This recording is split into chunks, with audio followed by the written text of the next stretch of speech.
Tire as mãos de mim. A voz de Vitória falhou quando ela tropeçou para trás, a mão instintivamente protegendo sua barriga arredondada. Mas aquele momento ainda estava a 20 minutos de distância. Agora, Vitória Sterling estava sentada em frente ao marido milionário no Chateau Lauren, o local habitual de aniversário deles, observando rolar pelo celular com a mesma intensidade que um dia havia reservado para ela. Com 8 meses de gravidez, ela se sentia como uma baleia encalhada, espremida na cadeira de veludo elegante do restaurante. Suas costas doíam, seus pés haviam desaparecido em algum lugar sob a barriga inchada, e o bebê parecia determinado a usar suas costelas como gol de futebol. Mesmo assim, ela havia insistido em manter a tradição. 3º aniversário de casamento. Tinha que significar algo. Marcos disse suavemente, ajustando o vestido de maternidade, pode guardar isso só para o jantar. Marcus Wellington não levantou os olhos da tela do celular. Seu cabelo escuro estava perfeitamente penteado, seu terno caro feito sob medida. Aos 38 anos, ele ainda atraía olhares apreciativos de outras mulheres no restaurante. Vitória costumava se sentir orgulhosa caminhando ao lado dele. Agora, sentia-se, na maioria das vezes, invisível. Este acordo é crucial, Vic. Você sabe como meu trabalho é importante. Os dedos dele voavam pela tela, digitando algo que o fez sorrir. Aquele sorriso antes fazia o coração dela disparar. Naquela noite, fez seu estômago se revirar. Eu sei que seu trabalho é importante, disse Vitória, mantendo a voz firme. Anos como promotora a haviam ensinado a manter a calma sob pressão. Mas hoje à noite é sobre nós. Sobre a nossa família. Ela colocou as 2 mãos sobre a barriga. Sobre a Emma. Eles finalmente haviam concordado com o nome na semana passada. Emma Rose Sterling Wellington. Vitória queria infernizar, manter sua identidade ao lado do novo papel de esposa de Marcos e mãe. Ele, claro, discutira, mas acabou cedendo. Pequenas vitórias. Marcos ergueu os olhos brevemente, o azul gelado. O bebê não vai a lugar nenhum, Vitória. Mas esta oportunidade pode ir. Sua atenção voltou imediatamente para o celular. Vitória encarou o rosto do marido à luz de velas. Quando ele se tornará um estranho? Quando a ambição dele havia se transformado de impulso atraente em narcisismo consumido? Quando ela se tornará apenas mais um acessório na vida perfeita dele? Sinto que estamos desconectados ultimamente, disse, estendendo a mão sobre a mesa. Como se estivéssemos vivendo vidas separadas. Estamos vivendo vidas separadas, Marcos respondeu sem pensar. Então pareceu perceber a dureza da frase. Quero dizer, você está focada na gravidez, e eu estou construindo o nosso futuro. É temporário. Temporário. Tudo parecia temporário nesses dias. Sua carreira de promotora, colocada em pausa para a maternidade. Sua independência, lentamente erodida pela necessidade de Marcos de controlar cada decisão. Seu senso de identidade, enterrado sob camadas de concessões e acomodações. Marcos, olhe para mim. A voz de Vitória carregava um tom de sua antiga autoridade de tribunal. Por favor. Ele finalmente olhou, irritação cintilando nos traços belos. O que, Vitória? O que você quer que eu diga? Quero que fale comigo como antes. Como se eu importasse. Como se nós importássemos. Claro que você importa. Você está carregando meu filho. A frase a atingiu como um tapa. Não o filho deles. O filho dele. Como se ela fosse apenas o recipiente. Não uma parceira igual na criação de uma nova vida. O celular de Vitória vibrou com uma mensagem da irmã. Rebeca, como está o jantar? Ele está sendo romântico? Ela olhou para Marcos, ainda absorvida em seu aparelho, e digitou de volta. Defina romântico. Vitória, a voz de Marcos agora era afiada. Se você também vai ficar no celular, então é melhor. Eu só estava respondendo a Rebeca. Uma mensagem. Vitória colocou o celular virado para baixo na mesa. Ao contrário de algumas pessoas, eu consigo focar na minha família. O maxilar de Marcos se contraiu. Vários clientes nas mesas próximas olharam, percebendo a tensão. O Chateau Lauren prezava por um ambiente refinado. Vozes elevadas eram decididamente pouco refinadas. Não me dê lição sobre família, disse Marcos, a voz baixa, mas perigosa. Tudo o que eu faço é por esta família. Cada acordo, cada reunião, cada sacrifício. Enquanto você fica sentada em casa. Sentada em casa? Os instintos de promotora de Vitória dispararam. Estou gerando seu filho. Abandonei minha carreira pelo seu filho. Me mudei para o outro lado do país, longe da minha família, pela sua carreira. Nosso filho, corrigiu Marcos, mas soava vazio. E você não abandonou sua carreira. Está fazendo uma pausa. Uma pausa que já dura 2 anos. Porque você quis focar em engravidar. A conversa estava deslizando para território familiar. Os mesmos argumentos. As mesmas recriminações. O mesmo abismo fundamental sobre o que o casamento deles havia se tornado. Vitória respirou fundo, tentando canalizar a calma judicial da mãe. A juíza Eleanor Sterling nunca perdia a compostura. Nunca deixava a emoção nublar o julgamento. Vitória precisava daquela força agora. Marcos, eu te amo. Amo a vida que temos juntos.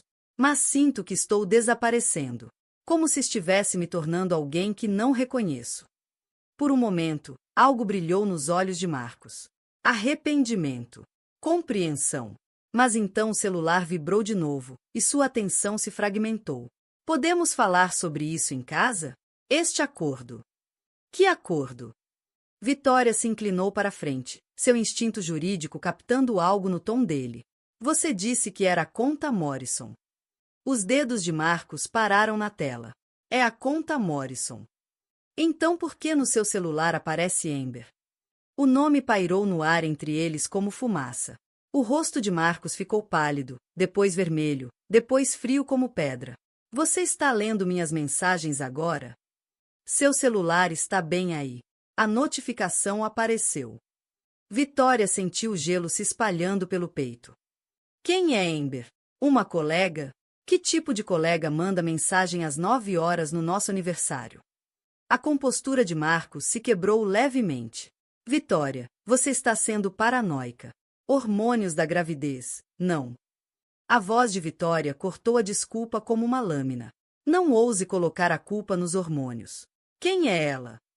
O silêncio se estendeu entre eles, preenchido pelo murmúrio suave de outros clientes, o tilintar de talheres, o sussurro de tecidos caros.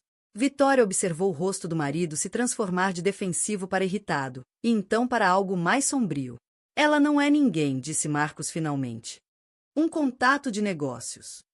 Mas o celular dele vibrou de novo, e Vitória viu o suficiente na tela para saber que aquelas não eram mensagens de negócios. Deixa eu ver o seu celular. De jeito nenhum, respondeu Marcos. A voz de Vitória carregava toda a autoridade que já havia exercido em tribunais ao interrogar testemunhas hostis.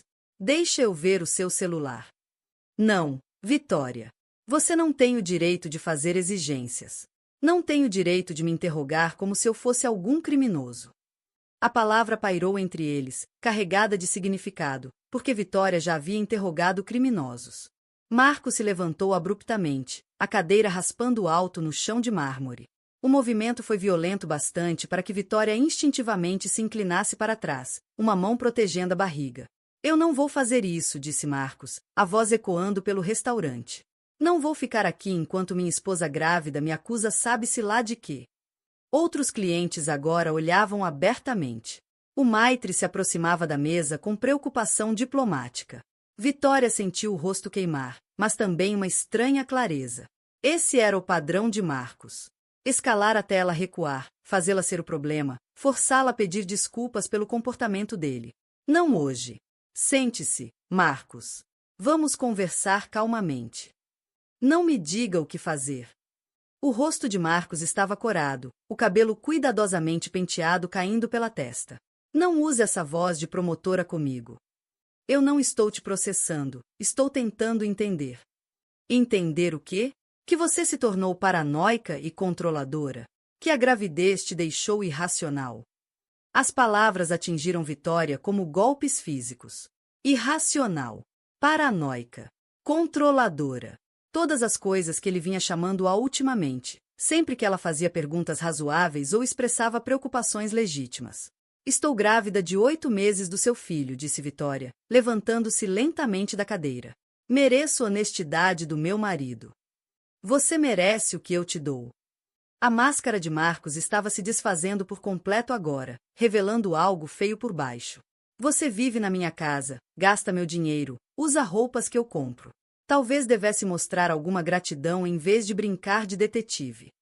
Vitória ficou imóvel, as mãos apoiadas na barriga, encarando o homem a quem havia prometido amar para sempre.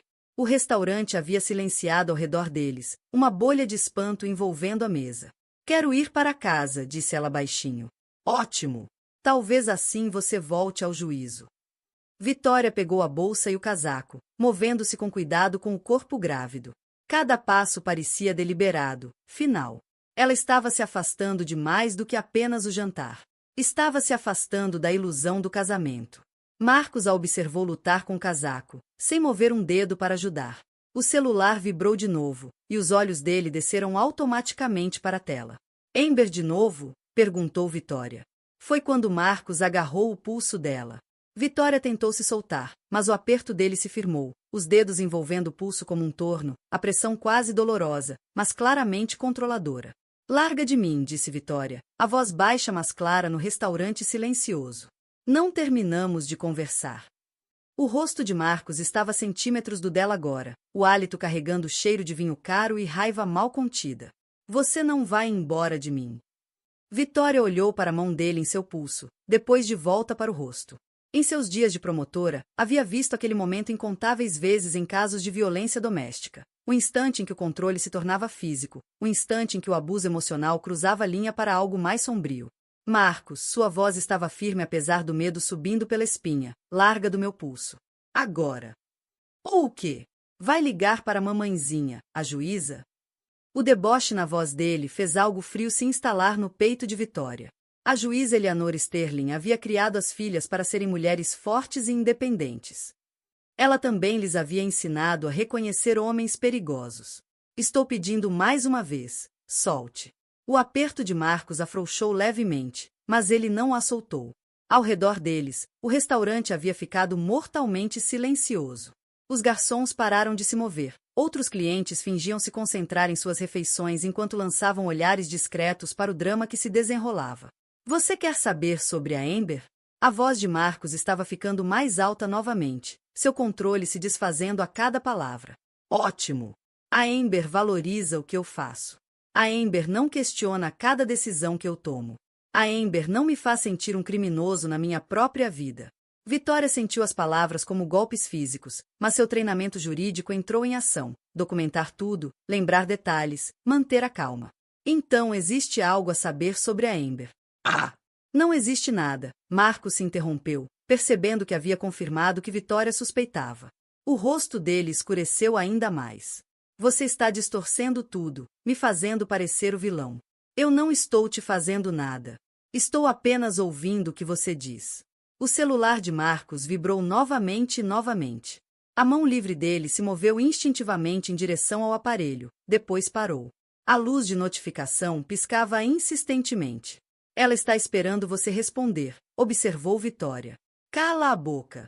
As palavras foram tão afiadas, tão cruéis, que vários clientes próximos ofegaram audivelmente. Vitória sentiu o bebê se mexer inquieto, como se pressentisse a tensão que o cercava. Eu preciso me sentar, disse Vitória. O bebê. O bebê, o bebê, o bebê. A voz de Marcos subiu até quase se transformar em um grito. Tudo é sobre o bebê. E eu? E o que eu preciso? Vitória encarou o marido, enxergando-o claramente talvez pela primeira vez. Aquilo era sobre as necessidades dele, os desejos dele, o ego dele.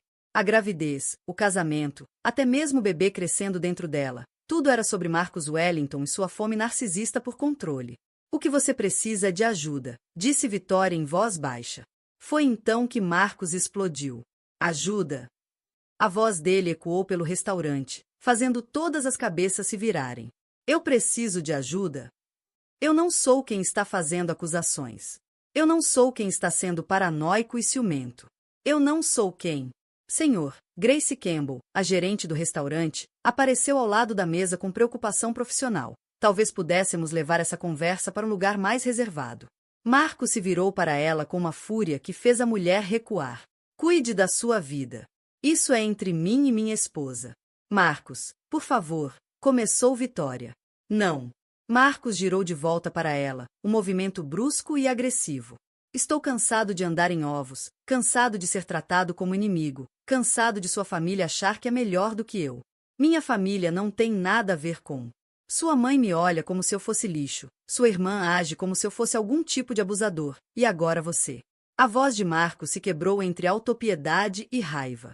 Até minha própria esposa acha que eu sou mentiroso. Você está mentindo, disse Vitória simplesmente. A verdade pairou no ar entre eles, inegável e condenatória.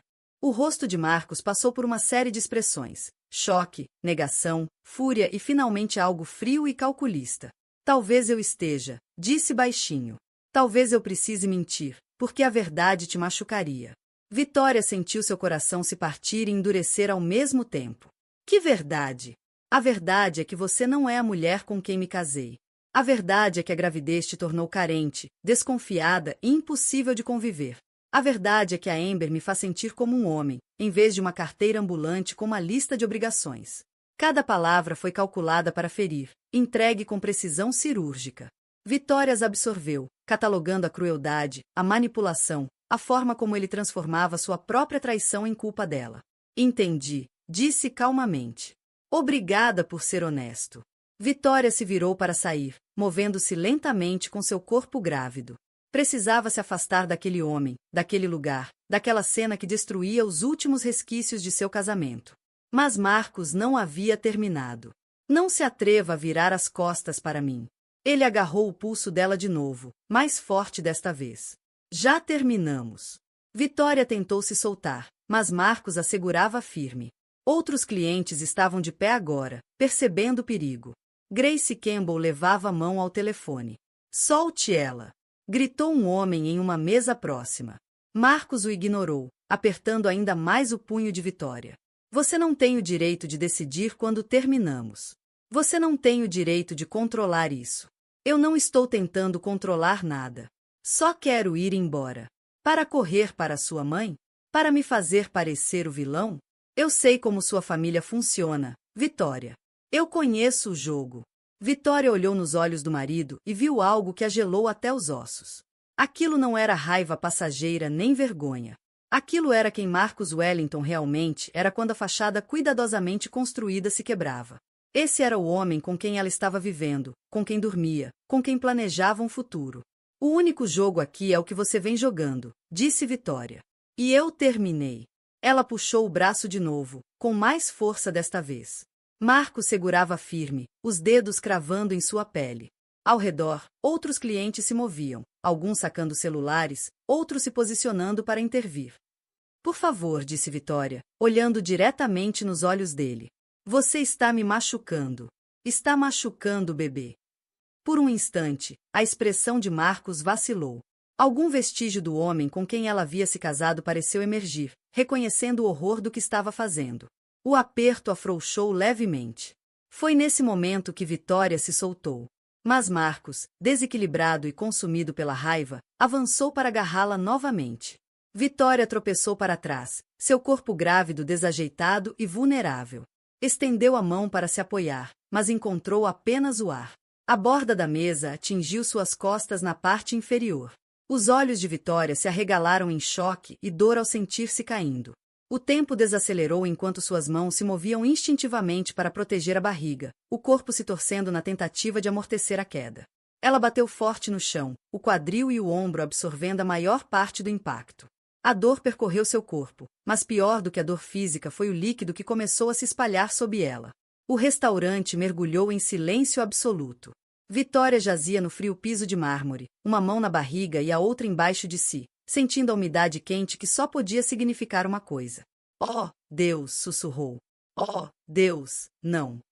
Marcos ficou paralisado acima dela, o rosto branco de choque. Outros clientes correram até lá, mas Vitória mal os via. Tudo em que conseguia se concentrar era na umidade sob ela e no aperto súbito e inconfundível em seu ventre. Chamem o 911. Grace Campbell gritou, ajoelhando-se ao lado de Vitória. Agora! Vitória olhou para o marido, o homem que acabará de empurrar sua esposa grávida de 8 meses ao chão de um restaurante elegante, e disse as palavras que mudariam tudo. Não me toque. Não chegue perto de mim. Não ouse me tocar. Foi então que a primeira contração a atingiu, 3 semanas antes do previsto, e Victoria Sterling Wellington percebeu que sua vida, como ela conhecia, havia acabado. Meu bebê, Victoria sussurrou, a mão pressionada contra a barriga enquanto outra contração a dominava. Meu bebê, meu bebê. Grace Campbell permaneceu ajoelhada ao lado dela, falando em tom calmo e profissional que mal penetrava o choque de Victoria. A ambulância está a caminho. Tente respirar devagar, inspira e expira. Você vai ficar bem. Mas Victoria não estava bem. Sua bolsa havia se rompido no piso frio do Chanel 3 semanas antes do prazo. Ela sentia as contrações começando, irregulares, mas inconfundíveis. Sua filha estava chegando, quisesse o mundo ou não. Marcos continuava imóvel a menos de 1 metro, o rosto alternando entre choque, medo e a compreensão crescente do que havia feito. Outros clientes formaram um semicírculo protetor ao redor de Victoria, bloqueando a visão e o acesso dele. Ela está bem, alguém gritou. Devemos movê-la? Deem espaço para ela respirar. Grace Campbell, que já havia gerenciado crises antes, mas nunca algo assim, conduzia o caos com uma calma surpreendente. Senhor, disse a Marcos, com firmeza profissional, preciso que o senhor se afaste e deixe os profissionais trabalharem. Ela é minha esposa, disse Marcos, a voz oca. Esse é o meu bebê. O bebê que você acabou de colocar em risco, retrucou uma idosa da multidão. Fique longe dela. Victoria ouvia as vozes como se viessem debaixo d'água. Tudo parecia distante, irreal, como se estivesse assistindo ao pesadelo de outra pessoa. Mas as contrações eram reais. A umidade sob ela era real. O medo de perder a filha era devastadoramente real. Não deixe ele chegar perto de mim, Victoria conseguiu dizer a Grace. Por favor. Grace ergueu os olhos para Marcos, o olhar firme de aço. O senhor precisa esperar lá fora. Agora. Não vou sair do lado da minha esposa. Você acabou de empurrar sua esposa grávida. Vai sair, ou eu chamo a segurança junto com os paramédicos. O chefe de segurança do restaurante, um ex-policial chamado Tom, apareceu como se tivesse sido convocado. Era um homem grande, calado, que já havia controlado muitas confusões, mas nunca uma envolvendo uma mulher grávida em trabalho de parto prematuro. Senhor, disse Tom a Marcos, a voz carregando a autoridade da experiência, o senhor precisa sair. Marcos olhou ao redor do restaurante, vendo os rostos de estranhos que o encaravam com nojo e horror. Sua imagem pública perfeita desmoronava em tempo real, e sua mente narcisista lutava para aceitar o papel de vilão. Isso é um absurdo, murmurou Marcos. Ela caiu. É desajeitada porque está grávida. Eu não. Todos vimos o que aconteceu, disse a idosa em tom cortante. Você a agarrou e empurrou. Todos vimos. Victoria fechou os olhos, concentrando-se na respiração enquanto outra contração a dominava. Através da dor, ouviu a sirene se aproximando. A ajuda estava chegando. Emma ia ficar bem. Ela tinha que ficar bem. Os paramédicos irromperam pelas portas do restaurante com eficiência profissional. Victoria abriu os olhos e viu uma mulher de rosto gentil, em uniforme, ajoelhada ao seu lado. Oi, eu sou Sarah. Vamos cuidar bem de você e do seu bebê. Pode me dizer seu nome? Victoria Sterling Wellington. Estou com 32 semanas de gravidez. Na verdade, 8 meses, então mais perto de 36 semanas, corrigiu Victoria, a voz fraca. Data prevista para o parto, 15 de setembro. Sarah assentiu, já verificando o pulso e a pressão arterial de Victoria. Ok, Victoria, vamos levá-la para o hospital. Você está tendo contrações regulares? Elas acabaram de começar, talvez a cada 4 ou 5 minutos. Ótimo, isso é administrável. Temos tempo. Sarah olhou para o parceiro. Vamos colocá-la na maca. Enquanto os paramédicos a preparavam para transferi-la, Marcos se aproximou novamente. Eu vou com ela. Não, disse Victoria firmemente. Eu não quero ele na ambulância. Os paramédicos trocaram olhares. Já tinham visto situações domésticas antes, mas raramente tão públicas ou dramáticas. Senhor, disse Sarah diplomaticamente, por que não nos encontra no hospital? Precisamos de espaço para trabalhar. Ela é minha esposa. Esse é o meu filho. E ela é nossa paciente, respondeu Sarah com firmeza. Ela decide quem quer ao lado dela agora. Victoria sentiu-se sendo erguida para a maca, o movimento disparando outra contração que percorreu seu corpo. Ela apertou a mão de Sarah, lutando contra as lágrimas. Meu bebê vai ficar bem. Seu bebê vai ficar bem, assegurou Sarah. 36 semanas é cedo, mas não perigosamente cedo. Vemos bebês saudáveis nascerem nesse estágio o tempo todo. Enquanto o levavam até a ambulância, Vitória avistou Marcos parado na porta do restaurante. Ele parecia perdido, confuso, como se não entendesse como sua noite havia dado tão terrivelmente errado. Por um momento, Vitória sentiu uma pontada da velha compaixão que a mantivera fazendo desculpas para ele por meses. Mas outra contração veio, lembrando-a de porque estava numa ambulância em vez de comemorando o aniversário. Minha irmã, Vitória arfou enquanto a colocavam na ambulância. Preciso ligar para minha irmã. Sarah a ajudou com o celular. Rebecca. Vic. O que aconteceu? Você parece. Estou numa ambulância. Marcos me empurrou e minha bolsa rompeu. O bebê está vindo.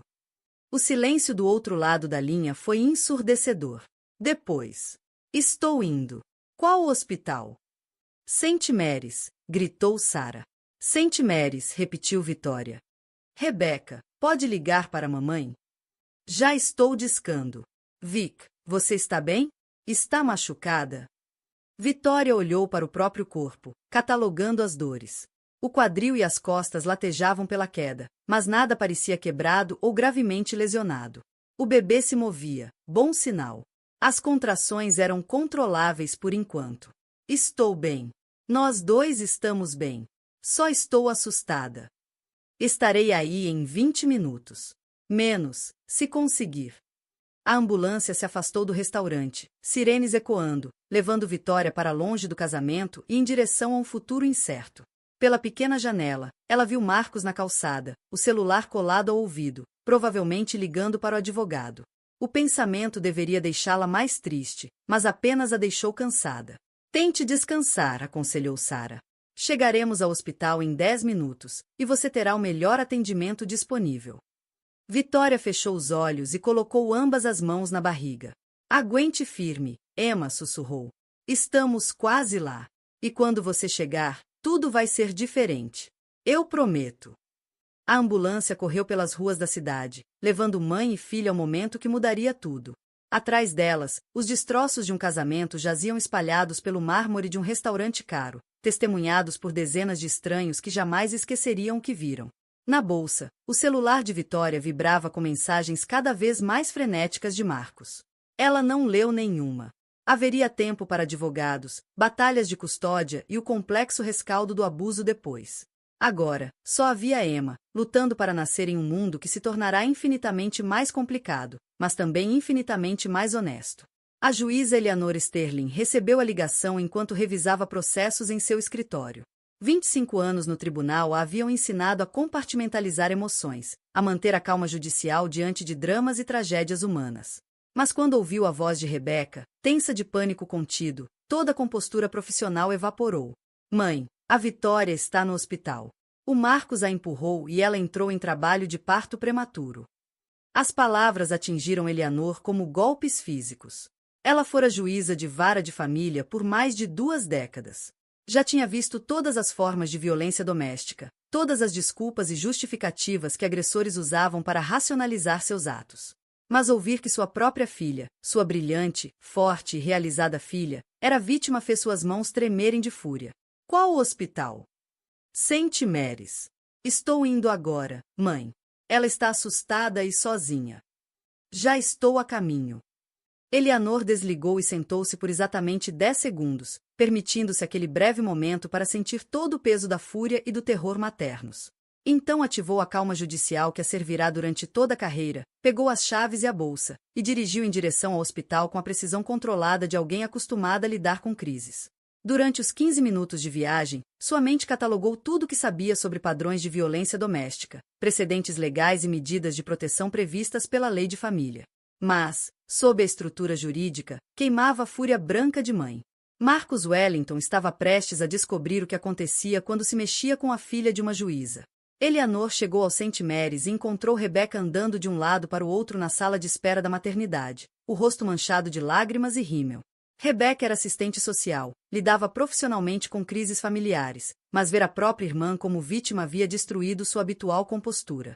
Como ela está? perguntou Eleanor, puxando Rebeca para um abraço apertado. Em trabalho de parto. Estão monitorando o bebê. Ela não deixa o Marcos entrar no quarto. A voz de Rebeca falhou. Mãe, eu devia ter percebido. O comportamento controlador, o isolamento, o jeito como ele fazia ela duvidar de si mesma. Eu sou treinada para reconhecer esses padrões. Todos nós deixamos passar, disse Eleanor, embora não tivesse tanta certeza. Sempre tivera reservas quanto a Marcos, algo frio e calculista por trás de seu charme. Mas Vitória parecia feliz, e Eleanor atribuíra suas preocupações ao instinto protetor de mãe. Onde ele está agora? Lá embaixo, em algum lugar. Continua ligando para o celular dela, mandando flores, tentando convencer as enfermeiras a deixá-lo subir. Mas ninguém está acreditando no teatrinho de marido preocupado. Eleanor sentiu uma satisfação sombria. Funcionários de hospital lidavam com violência doméstica regularmente. Sabiam proteger pacientes vulneráveis. Quero ver a Vitória. Elas encontraram Vitória em um quarto particular de parto, ligada a monitores fetais, o rosto pálido mas determinado. Ela respirava entre contrações com a intensidade focada de quem havia levado as aulas de parto a sério. Mãe!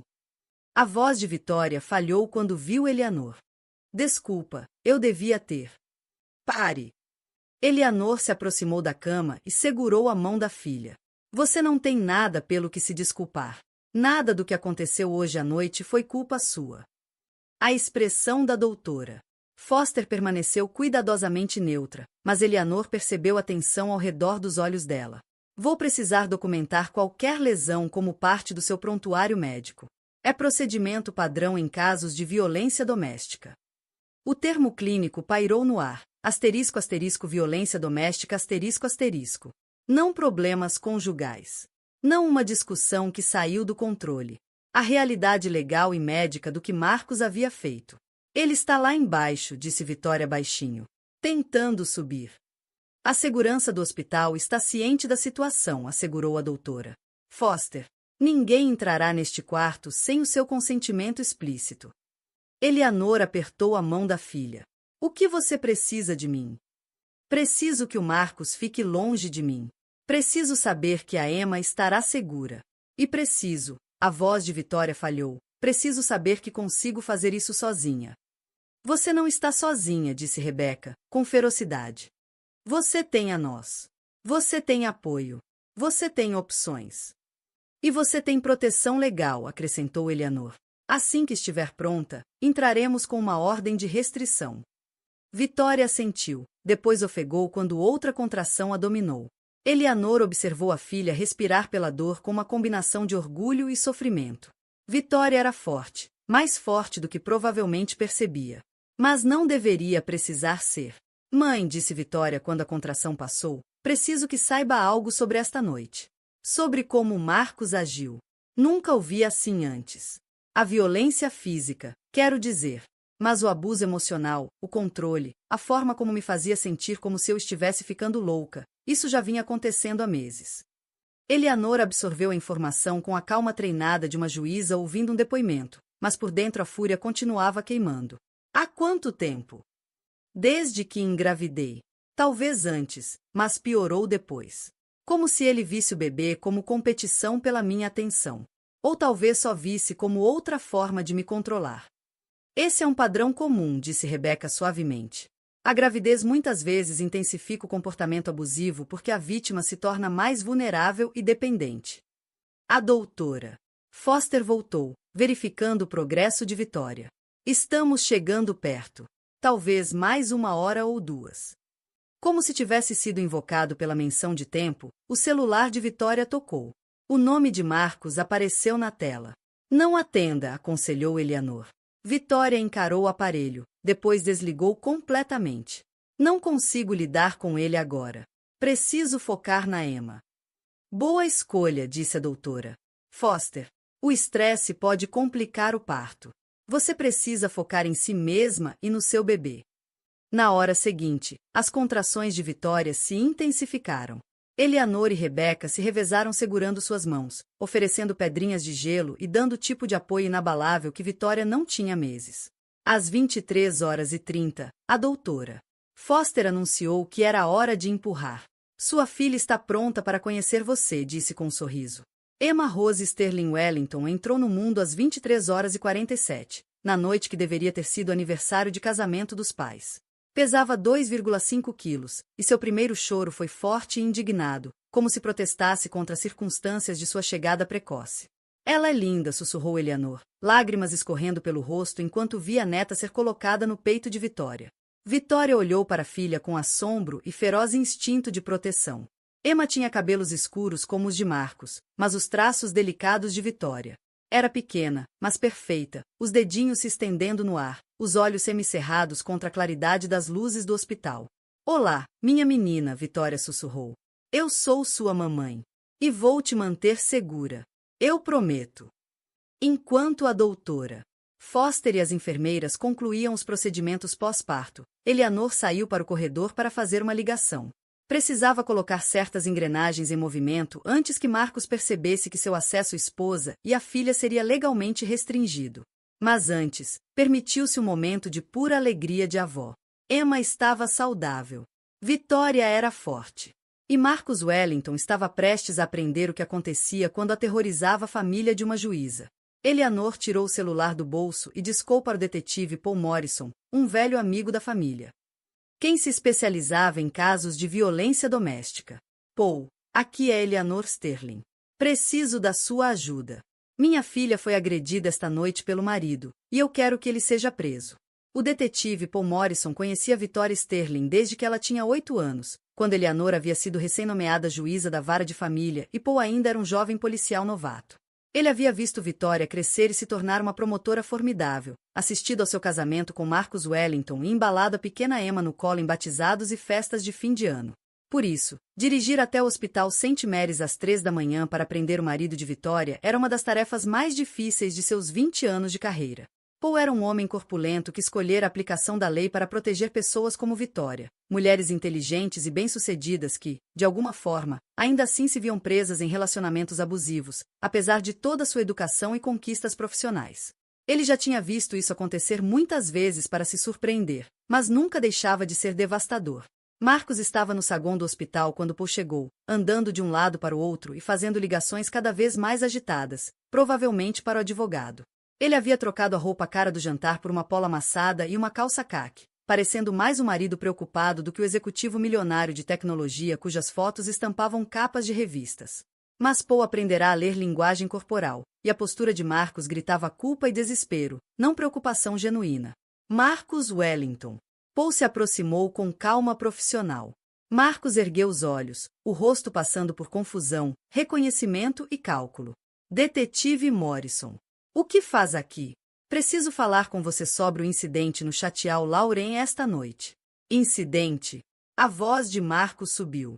Não houve incidente. Minha esposa caiu. Ela é desajeitada porque está grávida. Estou tentando vê-la há horas, mas o hospital não. Senhor, vou precisar que venha comigo para prestar depoimento. Marcos olhou para Paul como se ele tivesse falado em outra língua. No mundo de Marcos, homens ricos não eram presos por brigas conjugais.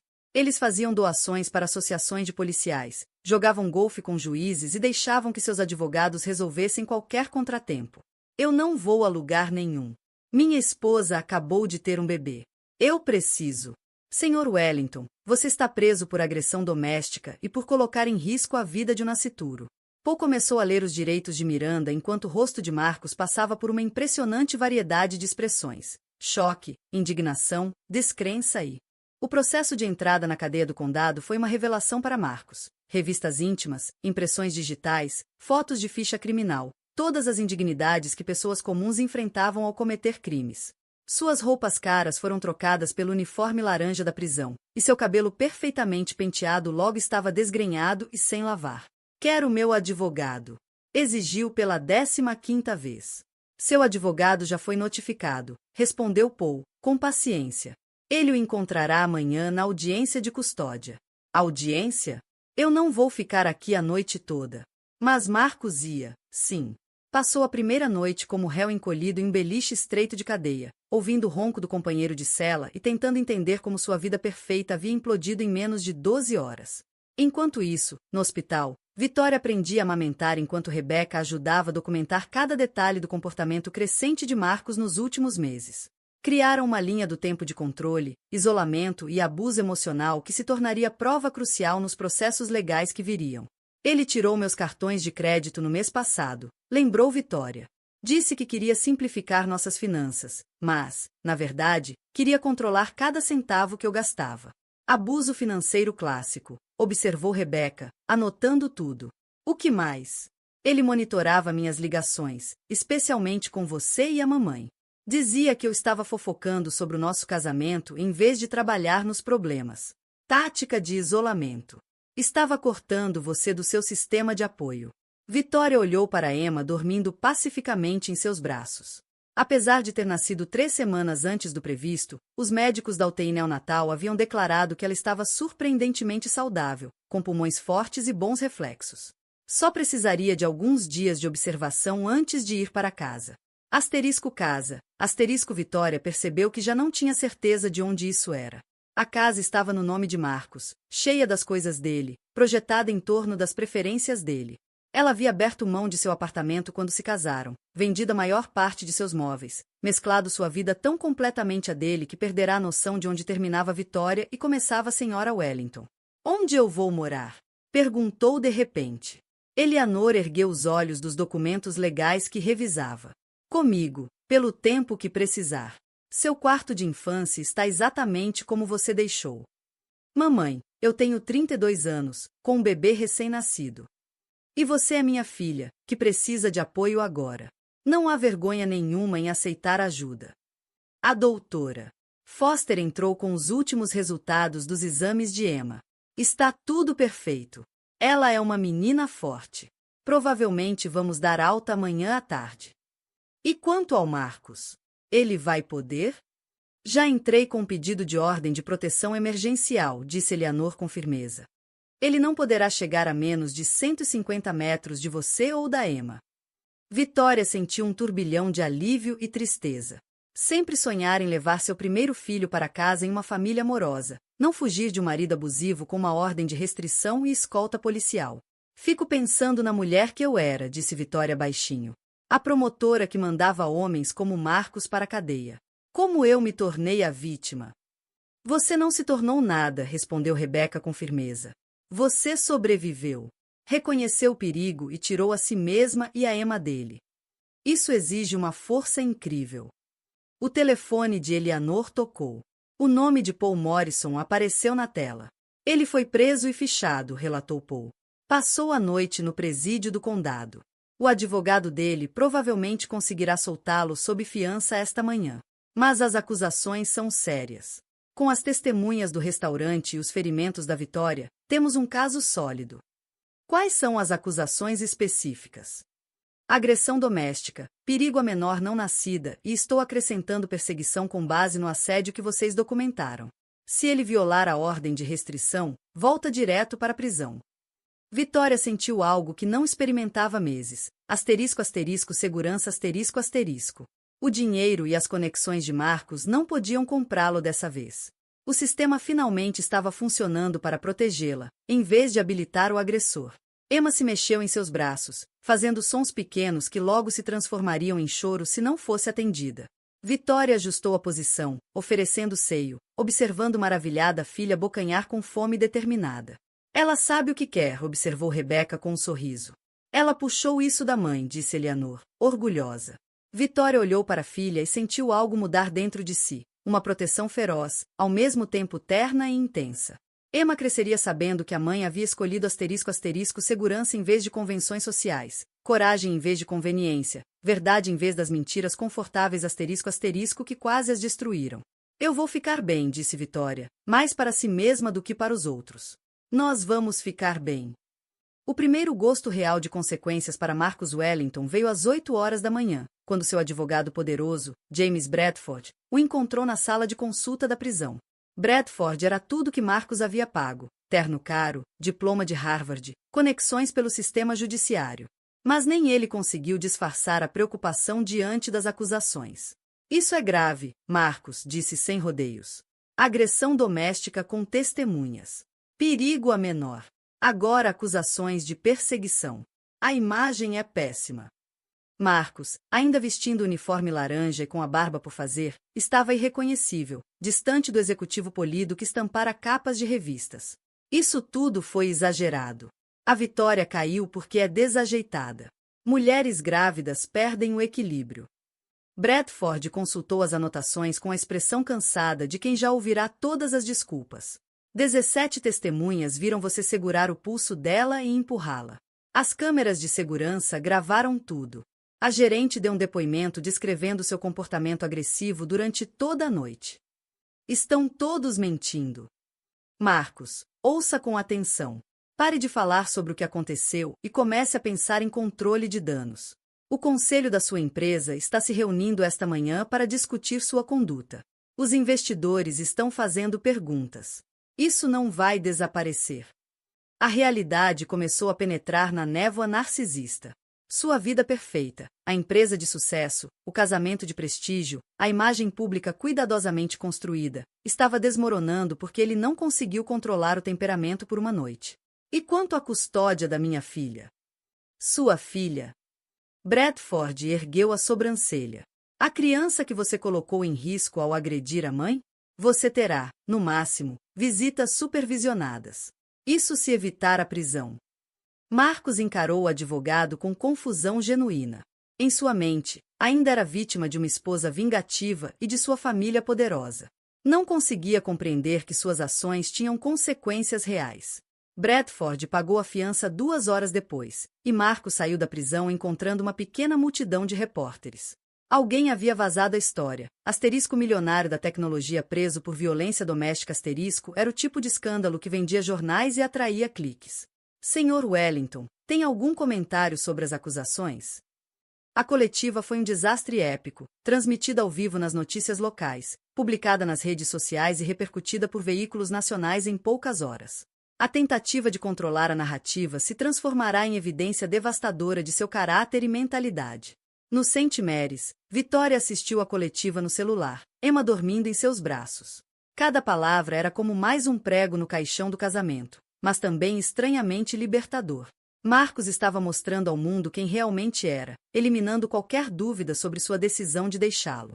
Ele está fazendo nosso caso por nós, observou Eleanor, olhando por cima do ombro da filha. Nenhum juiz ou júri terá simpatia depois dessa performance. Ele realmente acredita no que diz, disse Rebecca, incrédula. Ele genuinamente acha que é a vítima. Transtorno de personalidade narcisista clássico, comentou o Dr. Al Foster, entrando para o último exame da Emma antes da alta. Vejo isso às vezes em casos de violência doméstica. O agressor não consegue aceitar responsabilidade, então a realidade vira aquilo que serve à narrativa. Vitória sentiu um turbilhão de emoções vendo Marcos se autodestruir na TV. Parte dela ainda lamentava o homem que achou ter se casado. Mas, acima de tudo, sentiu alívio. Emma cresceria com o registro documentado do verdadeiro caráter do pai. Está pronta para ir para casa? Perguntou Eleanor. Vitória olhou ao redor do quarto que fora seu refúgio nos últimos 2 dias. Casa significava enfrentar batalhas legais, negociações de custódia, reconstruir a vida como mãe solo. Significava aceitar que o casamento tinha acabado e que precisaria compartilhar a paternidade com um homem capaz de violência. Mas também significava a liberdade da manipulação constante, alívio de viver pisando em ovos e a chance de criar a filha em um ambiente de honestidade e amor verdadeiro. Estou pronta, disse Vitória, apertando Emma contra si. Vamos para casa. Enquanto se preparavam para sair, o celular de Vitória vibrou com uma mensagem de número desconhecido. Asterisco, você acha que venceu, mas isso não acabou. Eu sei onde você mora, asterisco. Vitória mostrou a mensagem ao detetive Morrison, que havia chegado para escoltá-las em segurança. Isso é uma violação da ordem de restrição, disse Paul, sombrio. Vamos rastrear o número e acrescentar as acusações. Vitória percebeu que o colapso público de Marcos não havia encerrado o assédio, ele havia escalado. Mas também percebeu algo mais. Asterisco, asterisco, ela não tinha mais medo. Asterisco, asterisco, ela tinha proteção legal, apoio da família e, mais importante, a clareza que vinha de enxergar a verdadeira natureza de seu agressor, sem a névoa da manipulação e da dúvida. Emma se mexeu no bebê conforto, piscando para a mãe com olhos escuros e sérios que pareciam absorver tudo ao redor. Vitória tocou a mãozinha da filha, sentindo a força que vinha da decisão de escolher a segurança em vez da conveniência, a verdade em vez das mentiras confortáveis. Vamos enfrentar o que vier, minha menina, Vitória sussurrou. Juntas. A promotora pública Sarah Campbell tinha sido colega de quarto de Eleanor Sterling na faculdade de Direito há 30 anos, mas a amizade delas ia muito além das memórias acadêmicas. Sarah havia construído sua carreira processando crimes violentos, com foco especial em casos de violência doméstica, aqueles que frequentemente caíam pelas brechas de um sistema judicial sobrecarregado. Quando Eleanor ligou pedindo que Sarah assumisse pessoalmente o caso de Marcus Wellington, o pedido veio carregado de peso não declarado. Não porque Eleanor buscasse tratamento favorável, mas porque sabia que Sarah garantiria que riqueza e conexões não blindassem o agressor das consequências. Ele contratou James Bradford, informou Eleanor durante a reunião privada no gabinete da promotoria. E já começou uma campanha na mídia alegando parcialidade judicial e conspiração familiar. Sarah revisou o processo com atenção meticulosa que a tornará uma das promotoras mais respeitadas do estado. Gravações de segurança do restaurante, depoimentos de testemunhas, prontuários hospitalares, provas de assédio crescente. Era mais forte do que a maioria dos casos de violência doméstica que passavam por sua mesa. Bradford vai usar cada tática de atraso possível, previu Sarah. Vai entrar com moções para arquivar, alegar má conduta policial, argumentar que as acusações são motivadas politicamente. É o manual padrão para réus ricos. Qual é o cronograma? A audiência de custódia é amanhã. Vou pedir prisão preventiva sem direito à fiança com base no comportamento de perseguição e nas ameaças. Bradford vai alegar que Wellington é um pilar da comunidade, sem risco de fuga, disse Eleanor com seriedade. Ele tem passaporte, jato particular e negócios em países sem tratado de extradição, retrucou Eleanor. É exatamente o tipo de réu que pode fugir. Eu vou sustentar esse ponto com força, respondeu Sarah, anotando. Como a Vitória está? Melhor do que eu esperava. Mais forte do que ela mesma imagina. Mas o assédio continua, apesar da ordem de restrição. De fato, o assédio havia aumentado desde a desastrosa coletiva de imprensa de Marcus. O celular de Vitória recebia um fluxo constante de mensagens ameaçadoras, de números rastreados e bloqueados apenas para serem substituídos por novos. Presentes caros chegavam diariamente à casa de Eleanor, flores, joias, roupas de bebê, cada um acompanhado de bilhetes que alternavam entre desculpas desesperadas e ameaças veladas. Vou lidar com isso pessoalmente, prometeu Sarah. Wellington precisa entender que atacar sua família foi o pior erro estratégico que poderia ter cometido. Enquanto isso, Bradford implementava sua defesa com a eficiência implacável que o tornará um dos advogados criminais mais caros do estado. Seu primeiro movimento foi entrar com uma moção alegando que a juíza Sterling havia contaminado o caso com declarações públicas e conexões familiares. A moção foi designada a juíza Patricia Ainsley, colega de Eleanor com 20 anos de experiência em direito penal. O argumento de Bradford era sofisticado. Alegava que o envolvimento de Eleanor no caso da filha criava uma aparência de impropriedade que manchava toda a acusação. A juíza Ainsley revisou a moção em uma audiência fechada. Bradford apresentou seu caso pedindo anulação com base em suposta má conduta processual e parcialidade judicial. Meritíssima, argumentou Bradford. A juíza Sterling usou sua posição para garantir que meu cliente enfrente acusações ampliadas e escrutínio da mídia que não se aplicariam a réus comuns. A acusação foi comprometida por vendetas pessoais. Sarah Campbell levantou-se para responder, a voz carregando a autoridade de 3 décadas de tribunais. Meritíssima, a moção do Sr. Bradford não passa de culpabilização da vítima disfarçada de procedimento legal. A juíza Sterling agiu de forma apropriada como magistrada e como mãe. As provas contra o Sr. Wellington se sustentam por seus próprios méritos. O detetive Morrison aumentou as patrulhas em torno da casa de Eleanor e designou um policial para acompanhar Vitória em saídas necessárias. A proteção era reconfortante, mas também um lembrete constante de que a riqueza de Marcus não havia eliminado sua capacidade para violência, apenas a tornará mais sofisticada na forma de expressá-la. Ele está escalando porque está perdendo o controle, explicou Paul Morrison durante uma reunião de segurança na casa de Eleanor. Caras ricos como Wellington não lidam bem com consequências. Quando os truques habituais falham, advogados, campanhas de imagem, difamação, eles ficam desesperados. Eleanor já havia visto esse padrão no tribunal de família incontáveis vezes. Agressores ricos que, incapazes de comprar sua saída da responsabilidade, frequentemente se tornavam mais perigosos, não menos. Quais são nossas opções para proteção reforçada? Perguntou Eleanor. Posso solicitar mais unidades de patrulha, talvez uma casa segura se as ameaças ficarem mais específicas. Mas, honestamente, a melhor proteção é colocar esse cara atrás das grades. A audiência preliminar estava marcada para a semana seguinte, e Bradford preparava sua defesa mais agressiva até então. Planejava argumentar que Victoria havia encenado todo o incidente, usando seu conhecimento jurídico e as conexões familiares para incriminar um homem inocente. Era uma estratégia desesperada, mas a essa altura, a única que restava. As provas contra Marcos eram esmagadoras, as testemunhas credíveis, e o próprio comportamento do réu eliminara qualquer simpatia que um júri pudesse ter por um empresário de sucesso enfrentando acusações criminais. Victoria passou os dias anteriores à audiência preparando seu depoimento com Sarah Campbell, revisando cada detalhe da noite no Chateau Lauren e dos meses de abuso que a precederam. Bradford vai tentar te desestabilizar, avisou Sarah. Vai sugerir que você é vingativa, manipuladora, que está usando sua filha como arma contra o marido. Lembre-se, ele estará se apresentando para a juíza e para um possível júri. Mantenha calma, fique nos fatos e deixe as provas falarem por si. Victoria assentiu, sentindo-se mais confiante do que há meses. Marcos já havia mostrado ao mundo quem realmente era, através de suas próprias ações e palavras. Agora, era a hora do sistema de justiça responder. Emma balbuciou em sua cadeirinha, como se oferecesse incentivo. Victoria sorriu para a filha, lembrando-se da promessa que fizera no hospital, manter Emma segura, custasse o que custasse. A audiência preliminar determinaria se Marcos enfrentaria julgamento por seus crimes.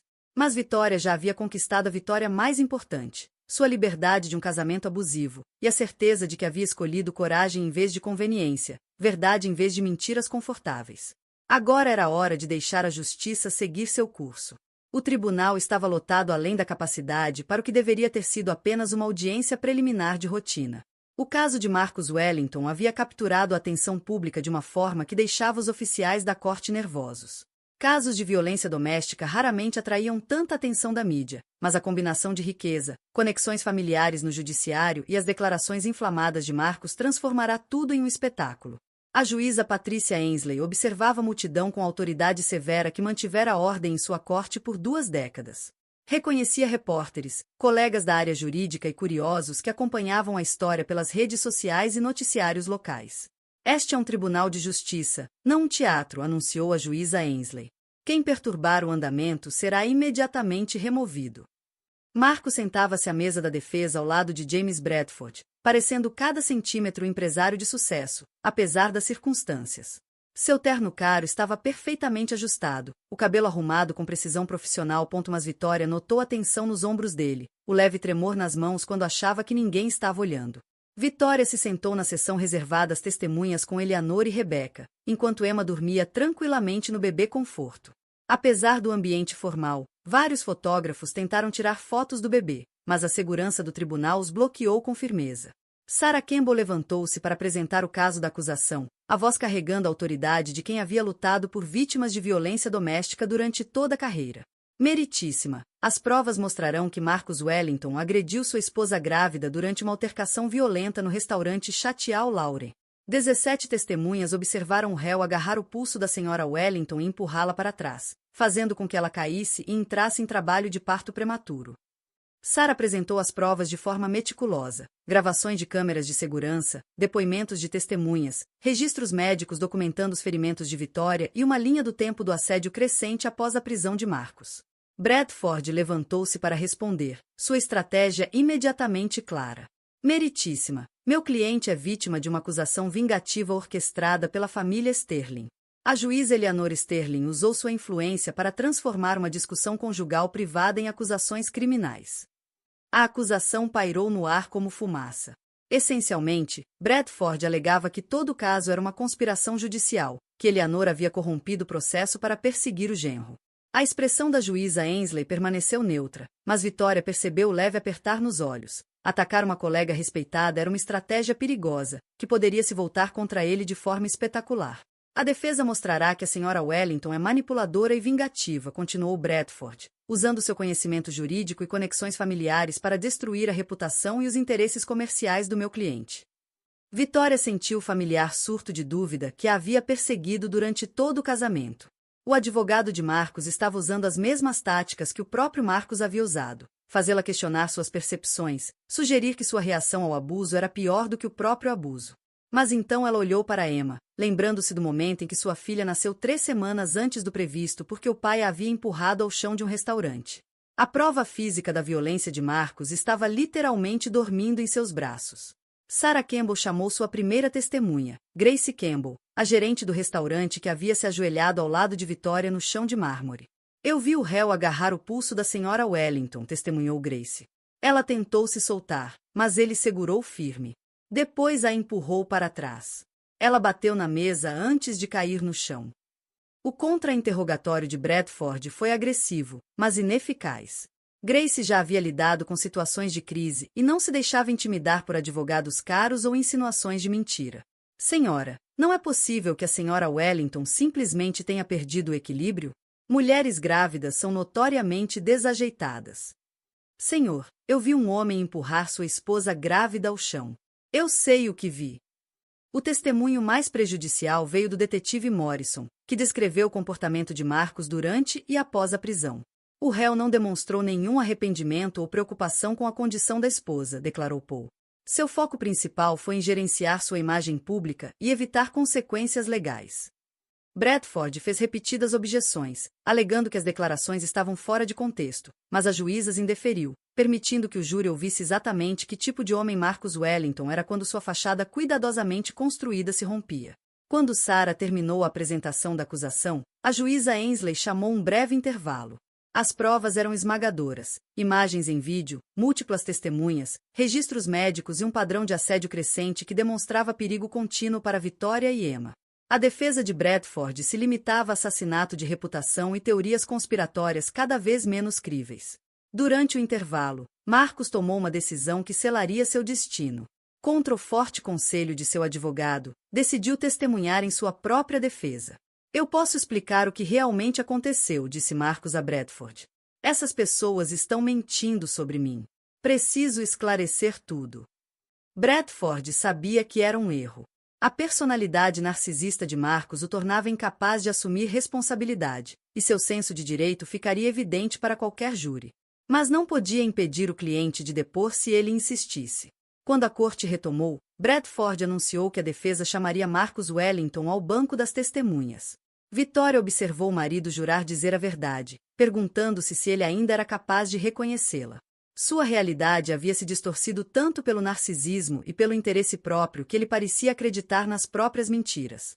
O interrogatório direto de Bradford foi cuidadosamente roteirizado, projetado para apresentar Marcos como um marido amoroso, preocupado com a saúde mental da esposa durante a gravidez difícil. O senhor empurrou sua esposa, Sr. Wellington? De forma alguma. Victoria perdeu o equilíbrio porque estava nervosa, e a gravidez a deixará desajeitada. Eu tentei ampará-la, mas ela caiu mesmo assim. Por que acha que as testemunhas afirmam ter visto o senhor empurrá-la? A família Sterling tem muita influência nesta cidade. As pessoas veem o que acham que devem ver. Foi uma performance polida, entregue com a mesma autoridade confiante que fizera Marcos bem-sucedido nos negócios. Mas Victoria conseguia enxergar arrogância por baixo, a mesma que tornará sua vida miserável durante meses. Então Sarah Campbell levantou-se para o contra-interrogatório, e a fachada cuidadosa de Marcos começou a ruir. Sr. Wellington, o senhor testemunhou que tentava amparar sua esposa quando ela caiu. Mas as imagens de segurança mostram o senhor agarrando o pulso dela e puxando-a em sua direção antes de empurrá-la. Como explica isso?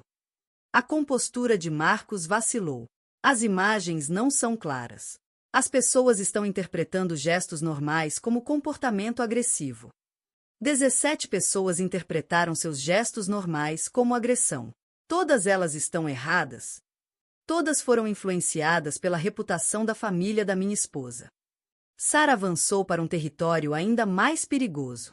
Sr. Wellington, desde sua prisão, o senhor enviou centenas de mensagens ameaçadoras à sua esposa, apesar da ordem de restrição.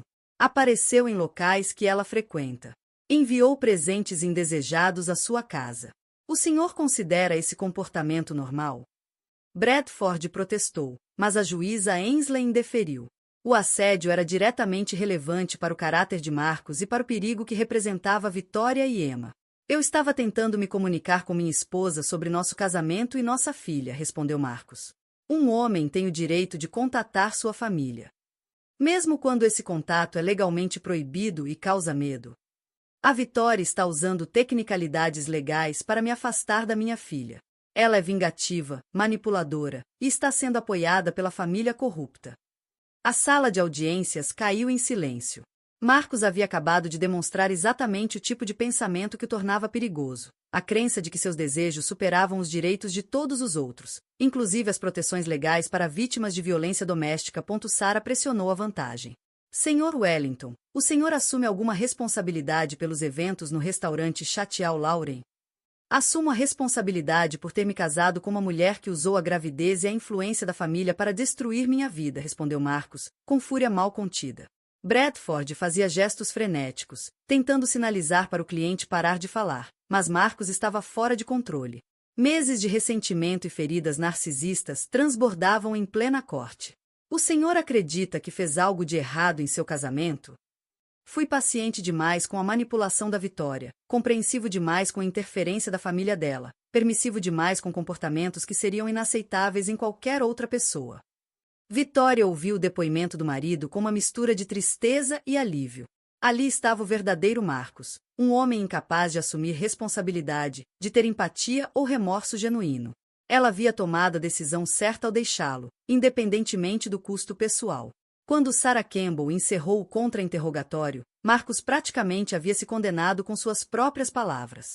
O júri ouviria não apenas os fatos sobre o que aconteceu no Chatial Lauren, mas também a mentalidade que tornava aquela violência inevitável. A juíza Ainsley revisou as provas e os depoimentos com atenção minuciosa que casos complexos exigiam. A acusação havia apresentado provas esmagadoras de culpa. A defesa oferecerá apenas teorias de conspiração e culpabilização da vítima. Com base nas provas apresentadas, anunciou a juíza, este tribunal encontra causa provável suficiente para levar o réu a julgamento por todas as acusações.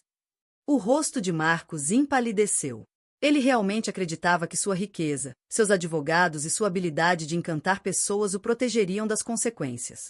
A realidade de enfrentar um julgamento criminal finalmente penetrava suas ilusões narcisistas.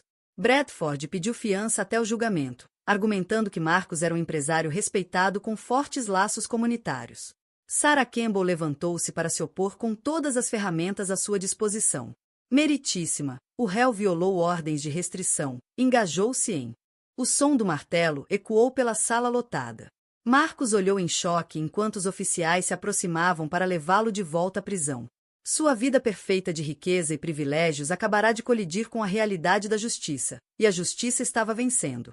Vitória sentiu Emma se mexer no bebê conforto, como se percebesse a mudança de atmosfera. Ela olhou para a filha e sussurrou. Vai ficar tudo bem, minha menina. A justiça está chegando.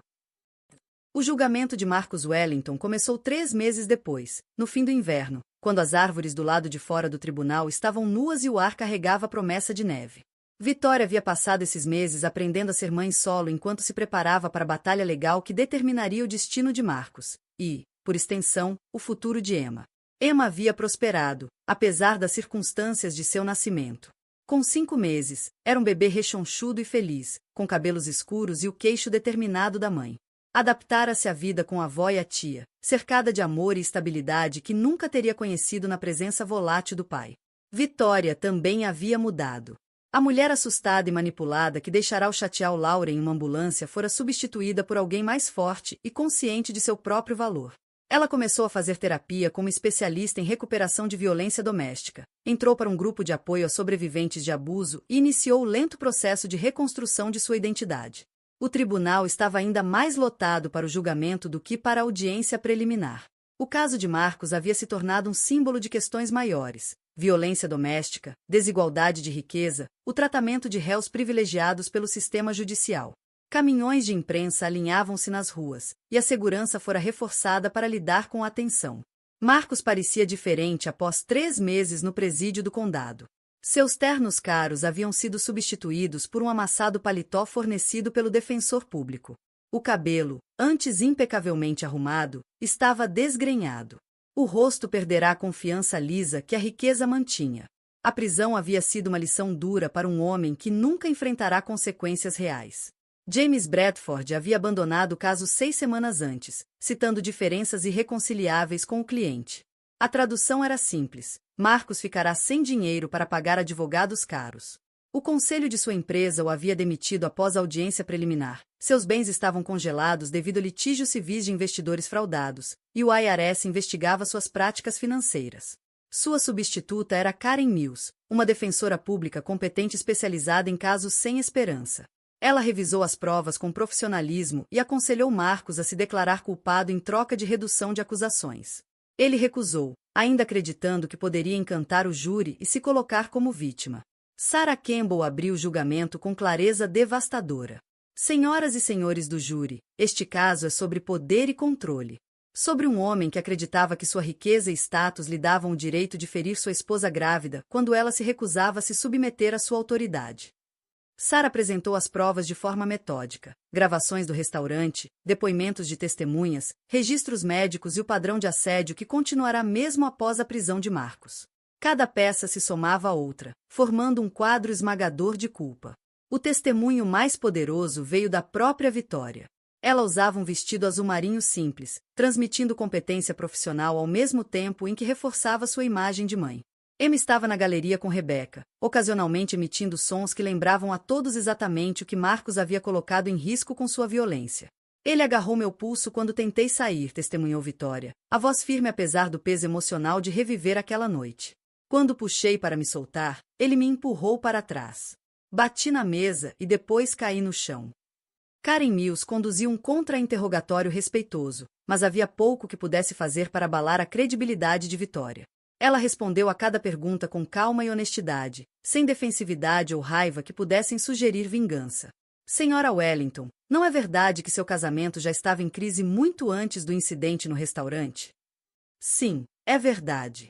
Meu marido vinha se tornando cada vez mais controlador e emocionalmente abusivo há meses. E a senhora nunca procurou ajuda para esses problemas conjugais? Eu ouvia repetidamente que os problemas eram culpa minha, que a gravidez estava me deixando irracional, que eu estava sendo sensível demais. Quando você ouve isso vezes suficientes, começa a duvidar de si mesma. Mills tentou diferentes abordagens, mas cada uma apenas reforçava a credibilidade de Vitória e o caráter sistemático do abuso de Marcos. O júri podia ver por si mesmo o tipo de manipulação que havia aprisionado Vitória em um casamento abusivo. O momento mais prejudicial para a defesa veio quando Mills cometeu o erro estratégico de chamar Marcos para depor em sua própria defesa. Marcos havia passado 3 meses na prisão alimentando ressentimentos e refinando seu senso de vitimização. Subiu ao banco de testemunhas com a mesma confiança arrogante que usava em reuniões de diretoria, aparentemente acreditando que poderia manipular um júri como fazia com sócios e colegas de negócios. Eu amava minha esposa, testemunhou Marcos, a voz carregada de uma sinceridade ensaiada. Tudo o que fiz foi para sustentar minha família, para dar à nossa filha a melhor vida possível. Mills o guiou por um relato cuidadosamente ensaiado de seu casamento, apresentando-o como um marido devotado, frustrado pelo comportamento cada vez mais errático de Vitória durante a gravidez. Mas o contra-interrogatório de Sarah Campbell revelou o verdadeiro Marcus Wellington, o agressor narcisista que acreditava ter o direito de controlar a esposa por qualquer meio. Senhor Wellington, o senhor testemunhou que amava sua esposa. É por isso que monitorava as ligações dela e controlava seu acesso ao dinheiro. Eu estava tentando proteger a privacidade da nossa família e a segurança financeira. Protegendo-a ao isolá-la de seu sistema de apoio e tornando-a dependente da sua aprovação até para necessidades básicas. A compostura de Marcos começou a rachar. A Vitória estava tomando más decisões. Alguém precisava ser responsável. Alguém tinha que controlá-la, quer dizer, eu estava sendo o marido. O surto ecoou pelo tribunal. Marcos percebeu imediatamente o erro, mas o dano já estava feito. O júri tinha visto a raiva que se escondia sob sua superfície polida. Enganara tanta gente por anos. A Vitória estava fora de controle, disse Marcos, a voz subindo. Ela estava causando escândalo, me envergonhando na frente de pessoas importantes. Alguém tinha que pará-la. Pará-la de quê? De fazer perguntas sobre o seu caso extraconjugal? Não havia caso. Mas havia alguém chamada Amber, que lhe enviava mensagens íntimas durante o jantar de aniversário. Marcos ficou em silêncio, percebendo que havia caído em uma armadilha. Seu caso com Amber Chen, diretora de marketing da empresa, fora amplamente documentado na investigação. Mensagens de texto, recibos de hotel, testemunhas que os viram juntos. A prova era esmagadora. Senhor Wellington, continuou Sarah, quando sua esposa, grávida de 8 meses, descobriu o caso e tentou deixar o restaurante, o senhor a impediu fisicamente de sair e depois a empurrou para o chão. Isso é correto? Ela caiu porque era desajeitada. 17 testemunhas viram o senhor empurrá-la. Estavam todos mentindo? Porque a mãe juíza dela pagou todos eles para mentir. Porque todo o sistema é manipulado contra homens de sucesso que se recusam a ser controlados por mulheres manipuladoras. O tribunal explodiu em murmúrios chocados. Marcos havia acabado de acusar Eleanor Sterling de subornar testemunhas e corromper o processo judicial, alegações tão absurdas que beiravam o delírio. Sarah deixou o silêncio pairar, permitindo que o júri absorvesse completamente o que acabará de ouvir. Então, desferiu o golpe final. Senhor Wellington, o senhor assume alguma responsabilidade pelos ferimentos de sua esposa e pelo parto prematuro? Assumo a responsabilidade por ter me casado com uma mulher que usou a gravidez para me prender, e depois usou a influência da família para destruir minha vida quando não me submeti ao controle dela. A declaração era tão divorciada da realidade, tão completamente destituída de responsabilidade ou empatia, que vários jurados recuaram visivelmente.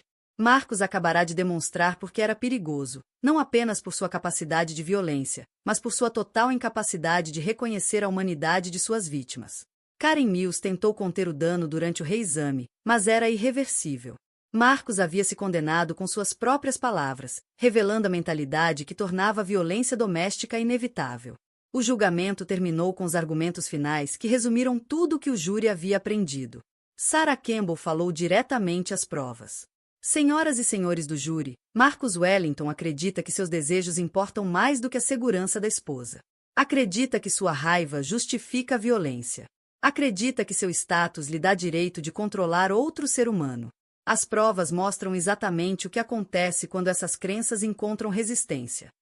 Mills fez o possível para argumentar dúvida razoável, sugerindo que o caso extraconjugal havia deixado Marcos emocionalmente instável e propenso a más decisões, mas que faltava intenção criminosa. Meu cliente cometeu erros, admitiu Mills. Mas erros não são crimes. Um momento de perda de controle em um casamento difícil não é o mesmo que agressão deliberada. Mas o júri já havia visto provas demais, ouvido depoimentos demais, testemunhado demais do verdadeiro caráter de Marcos para aceitar essa explicação. Após menos de 2 horas de deliberação, retornaram com veredictos de culpado em todas as acusações. Asterisco asterisco culpado de agressão doméstica, asterisco asterisco. Asterisco asterisco culpado de colocar menor em risco, asterisco asterisco. Asterisco asterisco culpado de perseguição, asterisco asterisco. Asterisco asterisco culpado de violar ordens de restrição, asterisco asterisco. Marcos encarou o chefe do júri em choque enquanto os veredictos eram lidos. A juíza Ainsley marcou a sentença para a semana seguinte, permitindo tempo para relatórios prévios e declarações de impacto da vítima. Marcos foi imediatamente reconduzido sob custódia. Seu breve período de liberdade sob fiança terminara oficialmente. Vitória assistiu o marido ser levado algemado, sentindo uma mistura complexa de emoções. O homem que ela amara, ou achará que amava, já não existia. Restava apenas alguém que mal reconhecia. Mas, finalmente, a justiça estava sendo feita. Não apenas por ela, mas por Emma, e por todas as mulheres que haviam sofrido nas mãos de homens que acreditavam que poder lhes dava o direito de ferir os outros. Eleanor apertou a mão da filha ao saírem do tribunal. Como você se sente? Livre, respondeu Vitória simplesmente. Pela primeira vez em anos, eu me sinto livre. Uma semana depois, a sala da juíza Patricia Ainsley estava novamente lotada para a audiência de sentença de Marcus Wellington. A condenação havia virado notícia nacional, tornando-se símbolo de como o sistema de justiça lidava com casos de violência doméstica envolvendo réus ricos e privilegiados. Vitória sentou-se na primeira fila com Emma nos braços, preparando-se para entregar uma declaração de impacto da vítima que ajudaria a determinar a pena de Marcus. Passará dias escrevendo e reescrevendo suas palavras, tentando capturar não apenas o que Marcus lhe fizera, mas o que suas ações haviam custado à filha. Marcus estava à mesa da defesa, ao lado de Karen Mills, vestindo o mesmo terno amarrotado de todo o julgamento. 3 meses no presídio aguardando julgamento haviam envelhecido visivelmente. O rosto abatido, o cabelo grisalho nas têmporas, as linhas de estresse ao redor da boca que nem os dentes caros conseguiam disfarçar. Mais importante ainda, seu império empresarial havia desmoronado completamente. Durante sua prisão, investigadores federais descobriram que os balanços financeiros da Wellington Tech eram em grande parte fictícios, construídos sobre relatórios fraudulentos a investidores e fundos desviados. A empresa, antes avaliada em 50 milhões de dólares, agora não valia nada. Seus ativos haviam sido apreendidos para ressarcir investidores lesados. A juíza Ainsley chamou a audiência à ordem com a formalidade digna que marcará toda sua condução do caso. Estamos aqui para a audiência de sentença no caso do Estado contra Marcus Wellington. Revisei o relatório pré-sentença, as cartas de caráter e os materiais de impacto da vítima. As partes estão prontas para prosseguir? Ambos os advogados indicaram que sim. Mills argumentaria pela pena mínima, citando a ausência de antecedentes criminais de Marcus e a destruição que a condenação já havia trazido à sua vida. Sarah Campbell, por outro lado, defenderia a pena máxima, enfatizando a gravidade dos crimes e a contínua recusa de Marcus em assumir responsabilidade. O tribunal ouvirá primeiro a vítima, anunciou a juíza Ainsley.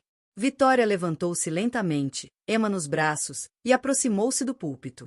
Sua declaração foi breve, mas devastadora em sua honestidade simples. Meritíssima, há 6 meses eu estava neste tribunal, assistindo meu marido mentir sob juramento sobre o que fez comigo e com nossa filha ainda não nascida. Hoje estou aqui como mãe solo, criando minha filha na segurança e paz que deveriam ter sido o direito de nascimento dela. Marcus não apenas me empurrou ao chão naquela noite. Ele empurrou toda a nossa família para o caos e o medo. Emma crescerá sabendo que o pai escolheu a violência quando foi confrontado com a responsabilidade. Ela aprenderá que sua mãe teve que escolher entre permanecer com o agressor ou proteger sua filha. Mas também aprenderá que a justiça existe, que homens ricos não podem comprar sua saída das consequências por ferir mulheres, que o sistema pode funcionar quando pessoas de bem se recusam a desviar o olhar. Foi um argumento competente, mas ignorava o ponto fundamental. Os erros de Marcus foram escolhas que colocaram 2 vidas inocentes em risco. Sarah Campbell levantou-se para responder, com toda a autoridade de seu cargo e sua dedicação pessoal ao combate da violência doméstica. Meritíssima, Marcus Wellington cometeu crimes violentos contra sua esposa grávida e seu filho ainda não nascido. Não demonstrou arrependimento durante o julgamento, continuou a assediar suas vítimas apesar das ordens judiciais e nunca assumiu responsabilidade por suas ações. As perdas financeiras do réu não são punição, são apenas o resultado natural de sua conduta criminosa ser exposta. A verdadeira justiça exige responsabilidade pela violência, independentemente do status social ou das perdas pessoais do agressor. Sarah recomendou a pena máxima permitida por lei estadual, 5 anos de prisão, seguidos de aconselhamento obrigatório e uma ordem de restrição permanente. A juíza Ainsley já havia presidido milhares de sentenças em sua carreira, mas poucos casos apresentaram provas tão claras do caráter de um agressor e da necessidade de consequências significativas. Senhor Wellington, deseja se manifestar antes da sentença? Marcus levantou-se lentamente, os movimentos calculados. Por um momento, Victoria pensou que ele finalmente demonstraria arrependimento genuíno, que reconheceria o mal causado. Mas, em vez disso, Marcus ofereceu uma última demonstração da mentalidade narcisista que o tornava perigoso. Meritíssima, fui destruído por uma acusação vingativa orquestrada pela família poderosa da minha esposa. Perdi meus negócios, minha reputação, minha liberdade, tudo por causa de um momento de mau julgamento em um casamento difícil. Minha filha crescerá sem pai porque a mãe dela escolheu vingança em vez de reconciliação. A Victoria poderia ter buscado terapia, poderia ter tentado salvar nosso casamento, poderia ter considerado o que era melhor para nossa filha. Em vez disso, escolheu me destruir. A declaração era chocante em sua completa ausência de responsabilidade. Mesmo diante da prisão, Marcus não reconhecia que suas ações tinham consequências ou que Victoria tinha o direito de proteger a si mesma e a filha. A juíza Ainsley ouviu sem expressão, anotando no processo. Já havia escutado declarações semelhantes de outros agressores ao longo dos anos, a mesma recusa em assumir responsabilidade, a mesma tendência de culpar as vítimas pelas consequências da violência. Quando Marcus terminou, a juíza deixou as anotações de lado e o encarou diretamente. Senhor Wellington, presido casos de violência doméstica há 2 décadas. Já ouvi todas as desculpas, todas as justificativas, todas as tentativas de minimizar o crime grave de agredir um parceiro íntimo. Sua declaração hoje demonstra exatamente porque o Senhor continua a representar perigo para sua esposa e filha. O Senhor não mostra arrependimento, não demonstra entender o mal que causou, não indica ter aprendido nada com este processo. O Senhor agrediu sua esposa grávida de 8 meses em um restaurante público. Colocou em risco seu filho ainda não nascido. Violou ordens judiciais destinadas a proteger sua família. E hoje culpa a todos, menos a si mesmo, pelas consequências dessas escolhas. A voz da juíza Ainsley carregava a autoridade de anos protegendo pessoas vulneráveis de indivíduos perigosos. O tribunal sentencia 5 anos em prisão estadual pelas acusações de agressão, a serem cumpridos simultaneamente com 3 anos por colocar menor em risco e 2 anos por perseguição.